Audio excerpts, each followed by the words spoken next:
Olá, princesas do meu coração! Hoje a gente tá aqui não só pra resenhar o segundo livro de Dragões de Éter, mas também pra refletir um pouco sobre releituras e sobre mudanças, o que já é um pequeno spoiler aqui deixado pra vocês. Mas então bora lá, eu tenho muito pra dizer sobre este livro. Primeiramente, para quem não conhece, nunca ouviu falar, Dragões de Éter é uma obra de fantasia nacional, é uma tetralogia, então são 4 livrinhos, escritos pelo Rafael Dracon.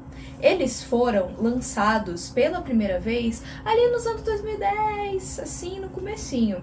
E aí depois eles passaram por uma revisão quando foi sair o último livro, né, o Estandartes de Névoa, o que já tem sim algum tempo, mas eu só peguei pra ler agora e eu tô relendo tudo porque eu não li o último, né? E aí eu quero lembrar das coisas. Como eu li há muito tempo atrás, eu tinha uns 13 aninhos, então, né, eu tô relendo pra fazer o meu trabalho direito, podemos dizer assim.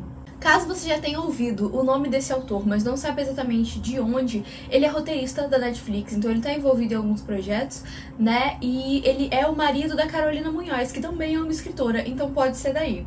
Nessa obra em específico, ele faz uma mistura de vários contos de fada para compor, né, esse universo novo, essa nova éter, podemos dizer assim, né? E ele tem ainda uma mitologia muito rica e muito interessante porque o mundo nessa história foi criado por semideuses. Os deuses estão tão distantes que não se tem acesso a eles mais. Então, são os semideuses, e aí as fadas, que nem as fadas dos contos de fadas, né, são avatares desses semideuses. Então elas são representações que estão ali para testar os seres humanos, e se eles forem aprovados, elas vão dar alguma coisa para eles, e se eles forem negados, podem acontecer coisas ruins. A gente vê esse sistema, pelo menos até então, né? Apenas uma vez a gente vê, de fato, uma fada testando alguém, e é tudo muito misturado. Então, assim, ao mesmo tempo que o cara é o príncipe da Branca de Neve, ele também é o príncipe sapo, e a Maria do João e Maria ao mesmo tempo tem referências a Cinderela. São várias referências, de fato, a contos de fadas colocadas aqui nessa série. E eu acho que ele faz um trabalho genial nessa construção desse universo e nesses personagens. Mas, ainda assim, eu tenho alguns pontos a levantar. Eu já disse no vídeo anterior, falando apenas sobre o primeiro livro, que se ele criou um mundo novo, se ele fez todas as escolhas, porque são escolhas, ele podia ter feito um mundo onde se tem igualdade de gênero, por exemplo, o que não acontece aqui, nessa história. E a minha crítica vem muito daí, mas primeiro vamos conversar um pouquinho mais sobre o que acontece neste livro, né, em específico. Então, no primeiro livro, a gente, assim como nesse, né, essa é uma característica da série, ter vários pontos de vistas. E a cada capítulo é uma pessoa diferente que está narrando. Às vezes, dentro do mesmo capítulo, a gente vê... Quer dizer, não são pessoas diferentes, porque a narração é toda em terceira pessoa. Quer dizer que a narração que a narração é em terceira pessoa também não é exatamente certo. Mas enfim, o ser que está contando a história, ele não faz parte da história. Ele só está assistindo, podemos dizer assim, as coisas acontecendo.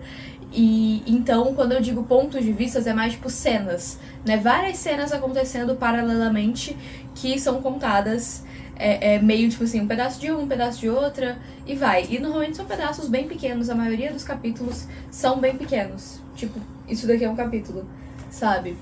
E no primeiro livro a gente tem mais uma introdução de como que funciona esse mundo e quem são esses personagens e como que é a história deles. Tipo, tem a Chapeuzinho Vermelho, mas como que aconteceu a Chapeuzinho Vermelho nesse universo? Tem o João e Maria, como que aconteceu o João e Maria nesse universo, sabe? Então tem pequenas divergências dos contos originais, e já é difícil dizer contos originais porque, né, eram histórias orais passadas, assim, então já existiam variações desde o começo. Mas bom, então o primeiro livro serve pra isso, pra introduzir, apresentar e começar a criar relações entre esses personagens. Nesse segundo livro a gente continua com os personagens que já apareceram no primeiro, mas a gente tem algumas situações a mais, podemos dizer assim. Tipo, aqui entra o Robin Hood, que não existia no primeiro livro, né? Eu acho que ele não foi nem citado. no primeiro livro, e aqui ele tem um dos pontos de vista, né? Tem uma das pessoas sobre a qual se fala com muita frequência. E a história dele se une à história de um outro personagem que já existia no primeiro livro. O livro começa nos apresentando o nosso novo rei Anísio Branford, que é do rei de Arzalum, que é o lugar onde a maior parte da história se passa, né? E ele já tem uma noiva prometida desde que ele era criança, que é a Branca Coração de Neve, que é do reino vizinho, de Estália. E eles, como casal, não são tanto um destaque desse livro. Eu acho que eles são o casal menos casal que tem. Mas assim, há grandes conspirações que acontecem, né? Envolvem os Coração de Neve, por isso que o nome do livro é Corações de Neve. E a gente tem o encaminhamento de mais 2 casais. São eles Axel e Maria, e Ariane e João. Ariane é nosso Chapeuzinho Vermelho, João do João e Maria, a Maria do João e Maria, e o Axel é o primeiro príncipe, irmão do Anísio, rei. Estou fazendo essa árvore genealógica aqui na cabeça de vocês, né?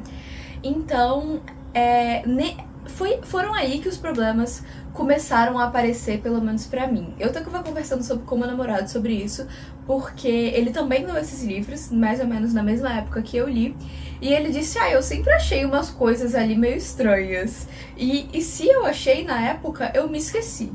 Porque vocês sabem que isso acontece, né? A minha cabeça, parece que eu fecho o livro e ela apaga tudo que aconteceu. Por isso que, normalmente, eu leio séries um livro depois do outro, porque senão eu não vou lembrar. E aí, eu até anotei, eu marquei coisas, porque essas interações dos casais, elas são, assim, sexistas, elas são problemáticas. E não é de um jeito que, tipo assim, os personagens dizem algo problemático e aí o narrador dá uma... sabe? Não é nesse sentido. É no sentido de realmente, não, isso aí é o certo, vai lá. E aí é isso que se torna um problema, né? Porque se fosse algo errado, mostrando que isso é algo errado, tudo bem. Mas não, é algo errado mostrado como certo. E é isso que a gente tá aqui pra criticar. Então, de novo, eu já critico essa primeira escolha dele de ter feito um mundo machista e misógino, sendo que ele podia não ter feito, já que é o mundo dele, ele tá criando assim, ele podia ter escolhido, né, algo diferente. Mas enfim, escolhas são escolhas. E não é que esse livro seja super misógino e, meu Deus, o cara odeia mulheres. Não, a gente tem mulheres fodas, a gente tem mulheres que de fato representam e lutam contra isso no decorrer da história. Tipo a nossa já citada, né, no outro vídeo, a primeira capitã da guarda, que é realmente quem é responsável por proteger a família real, e é uma mulher, e ela é maravilhosa, ícone, deusa, diva, tá? Mas assim, são poucas, né? Tem tipo ela, a Branca é legal, mas a Branca ainda carrega vários estereótipos de princesa e não sei o que. Então me dá uma preguicinha de vez em quando, porque ela é muito... ela é muito pacífica, ela é muito estável, então as coisas acontecem e parece que ela tá sempre assim, tipo, que pena, né? Tá bom, então. E tipo, parece que ela é assim. E aí eu não consigo levar ela muito a sério. Eu não consigo ver ela como uma grande personagem. Assim, apesar de ser muito legal, porque ao mesmo tempo que ela é princesa, ela é bruxa. E aí a gente tem o Axel. O Axel, pra mim, ele não é a pior coisa. Mas ele é uma coisa difícil de engolir, porque ele é colocado, né, como o herói, a referência, né? Não o tempo todo. No final do livro ele tem fendas nessa imagem. Isso é um ponto muito interessante desse livro, exatamente mostrar esses personagens tridimensionais, de moral cinza, e que não existem grandes heróis e grandes vilões, né? Esse ponto é assim interessante desse livro. Mas o Axel, muitas vezes, ele é posto nesse lugar. Já ele é o príncipe, ele é lindo e todo mundo adora ele. E ele adora os plebeus, ele é tão gente boa, ele é tão galera. Mas ao mesmo tempo ele é um grande babaca. E ninguém fala sobre isso. O primeiro encontro dele com a menina, eles foram em um bar pra ele lutar boxing, que é um esporte que eu não sei se existe na vida real, mas pelo menos aqui no livro existe, que é um esporte de porrada, e aí ele foi dar porrada nos outros e ela ficou lá, tipo assim, cuidado, hein? Que encontros são esses? Sabe? E assim, E aí não dizendo que todos os encontros dele são péssimos, mas assim, a babaquice tá ali nas entrelinhas, sabe? Eu fico, gente, como é que eu não vi isso? Ou como eu esqueci disso? Porque eu gostava muito do Axel, apesar da imagem dele ser completamente diferente na minha cabeça, eu gostava da ideia que eu tinha do Axel, que não é real. E aí a gente percebe que ele tá sendo... E não é que ele é um babaca intencional, tipo, não, eu vou ferrar com ela e vai ser muito legal, hahaha. Não, ele tá apaixonado por ela, mas esse é o jeito dele de demonstrar amor. Olha que merda! Que horror, que coisa horrível! Eu trago exemplos. Temos um desses momentos de encontrinho, coisas bonitinhas, e aí o Axel tá preocupado com o negócio, ele não quer falar, e a Maria meio que acerta, assim, o que era o problema. E aí ele diz: Deus do céu, se não conhecesse sua inteligência, acharia que é uma bruxa? E a Maria responde: bruxas são repulsivas, eu não sou tão horripilante assim. E de repente, como toda mulher de vez em quando, Maria Hanson teve um ataque de inseguranças e perguntou com uma voz invocada, trazendo no tom o aviso de que o homem perguntado deveria responder aquela pergunta com muito cuidado. Eu sou? Tá vendo as coisas que eu falei? Tipo assim, não tá sendo explicitamente, abertamente machista, sexista. Mas isso é uma imagem que se tinha de mulheres até, sei lá, isso é tão anos 2000, sabe? Como se a pior coisa que você pode dizer pra uma mulher é que ela é feia. Oh, meu Deus, né? Então, assim, e essa coisa de ataques de insegurança do nada, e essa coisa de ver a mulher exatamente como um bicho, com instabilidade, uma coisa que, ai meu Deus, como eu queria entender a cabeça das mulheres. Essa é uma discussão que acontece nesse livro. E eu fico, mano, você casou com uma, cara! Então, são essas coisas que eu reparo e que me fazem cada vez menos querer ler livro escrito por homem. Porque em livro escrito por mulher não tem essas coisas, pelo menos a maioria das vezes, né? Então, eu fico meio...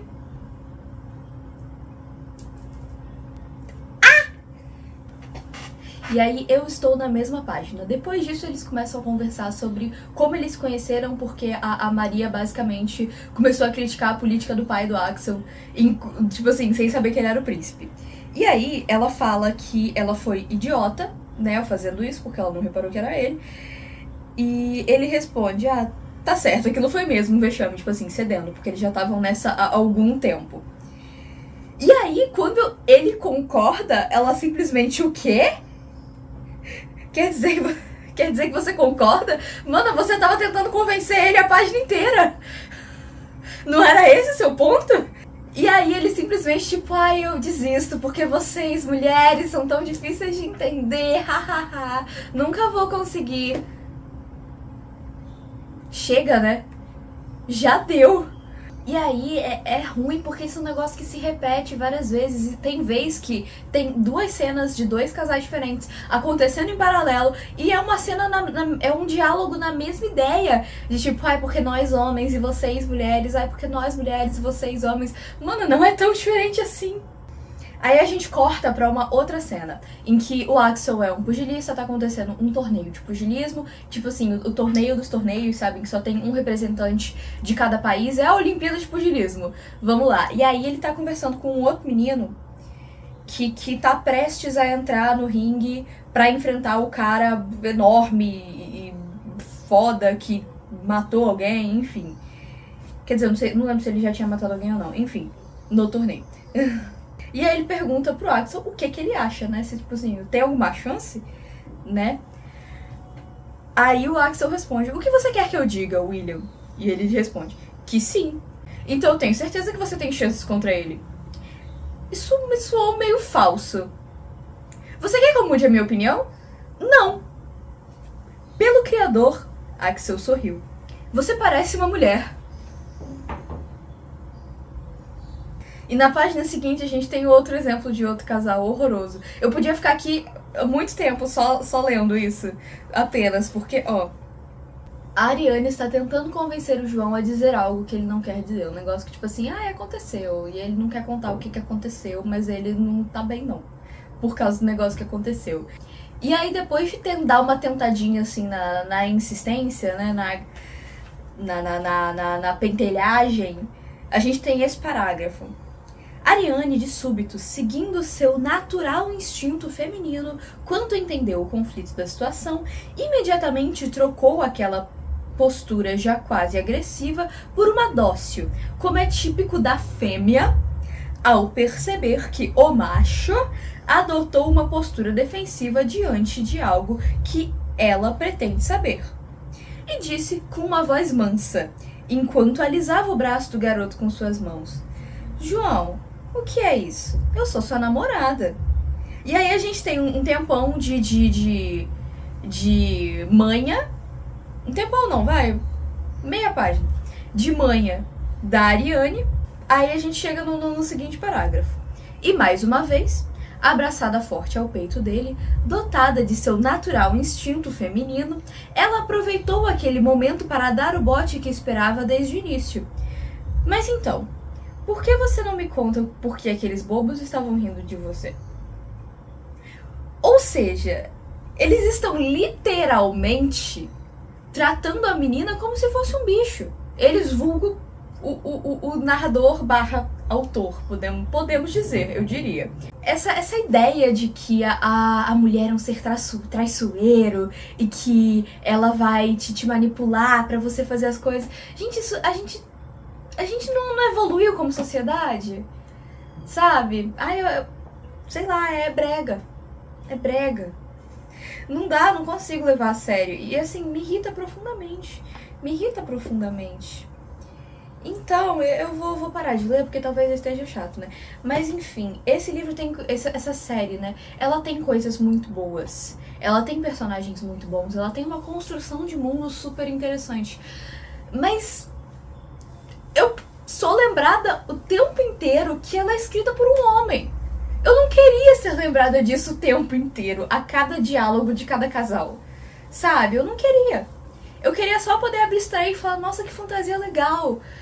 Mas tá deixando de ser. E aí eu tô pensando, tô levemente arrependida de ter começado essa releitura, porque eu quero muito ler o último. Eu quero muito ler o último. Só que eu não sei se eu vou aguentar chegar lá, porque assim, são todas pequenas raivas se acumulando. Outro ponto também é que nesse livro o João virou insuportável. Ele tá adolescentezinho, e aí ele é um chato, e aí ele se acha que sabe mais que todo mundo, que é melhor que todo mundo, que é mais homem que todo mundo. E aí é foda, porque eu tenho tanta preguiça, vocês não têm noção da minha preguiça desse tipo de gente, no geral, né? Porque tem uns adolescentes que eles continuam pessoas legais, com uma crise ou outra, mas eles não são pessoas insuportáveis, que nesse menino se torna, no segundo livro. Eu sei que agora a gente já tem alguns conflitos resolvidos nesse livro, então no próximo ele deve estar menos chato. Um pouquinho menos chato. Mas assim, um saco. Então, eu tô assim... Se o próximo livro não estiver rolando muito, eu não vou insistir e eu vou vender o box. Eu tenho um outro ponto, que eu quase esqueci. Prometo que esse é o último, tá? Como a gente viu, né, tem personagens que estão crescendo. Tipo o João e a Ariane, eles são adolescentes. E ele tá quase com 15 anos, ela tá com 14, por aí, sabe? E aí, nessa fase da vida, os corpos das pessoas mudam. Mas eu não vejo a necessidade de colocar, como o autor colocou, duas cenas em que a Ariane sai do banho e ela tá no espelho, assim, se olhando e falando do peito dela que tá crescendo, sabe? Tipo assim... Me parece errado, porque, querendo ou não, ela ainda tem 14, 15 anos, sabe? Então, é foda. E aí... Se fosse qualquer outro livro, eu fico pensando, né? Se fosse qualquer outro livro, nessa situação, eu simplesmente não leria o resto. Mas como é um livro que eu sei que tem coisas muito boas, não só aqui, mas no próximo livro também. No próximo livro, a Bradamante brilha. E ela é uma personagem que eu adoro. Então, e sem falar que é um negócio que eu tenho um certo apego. Relendo, eu reparei o quanto esse livro influenciou o meu estilo de escrita. Então, Se não fosse algo que eu tenho um apego, eu simplesmente não leria. Mas como provavelmente eu vou ler, mesmo passando essas pequenas raivas, eu sei disso. E eu não estou feliz com isso. Nesse ponto em específico da Ariane, eu tava até conversando sobre isso com o meu namorado, e ele falou que ele entende que o autor quis fazer uma coisa de ela estar crescendo e se relacionando com a sua feminilidade ao mesmo tempo que ela aprende bruxaria. Então fazer essa coisa da evolução da personagem a partir daí. Só que as cenas que ele coloca parece que ele só tá sexualizando criança, sabe? Então assim, é difícil. É difícil defender. Eu não defendo mais. Assim, eu tô indicando esse livro bem menos do que antes eu indicava, na verdade. Eu acho que ele vale como leitura se você quer entender e pensar maneiras diferentes de construir um universo, de fazer um sistema de magia, que não é tão elaborado assim, tá? Não é tão elaborado assim, mas dá pra pegar coisas legais, ou se você gosta de recontos de contos de fada. Mas ler tipo, ai, porque eu quero um romance, ou ai, porque eu quero casais pra shippar, ai, porque... não vai. Tenho outras recomendações pra você. Então, pessoas, estou aqui ainda em crise, né? Eu acabei esse livro tem 2 dias, mais ou menos, e eu tô meio... o que eu faço agora da minha vida? Com essas novas informações que antes eu não tinha. Então, assim, pensando muito. Mas ainda se eu for continuar, essa leitura não vai ser tão logo, porque estamos em maio acontece um evento chamado Mermaid, então nesse mês eu quero ler muitas coisas de sereias, que é o tema desse movimento. Então não vou pegar Dragões de Éter por agora, afinal a Pequena Sereia não está nele, pelo menos até onde eu li. E é isso, pessoas, não esqueça de deixar seu like aqui embaixo, se inscrever nesse canalzinho lindo. E se você quer ler um mundo de fantasia onde há igualdade de gênero, eu recomendo as minhas histórias, que estão todas linkadinhas aqui na descrição. E eu vejo vocês no próximo vídeo e tchauzinho!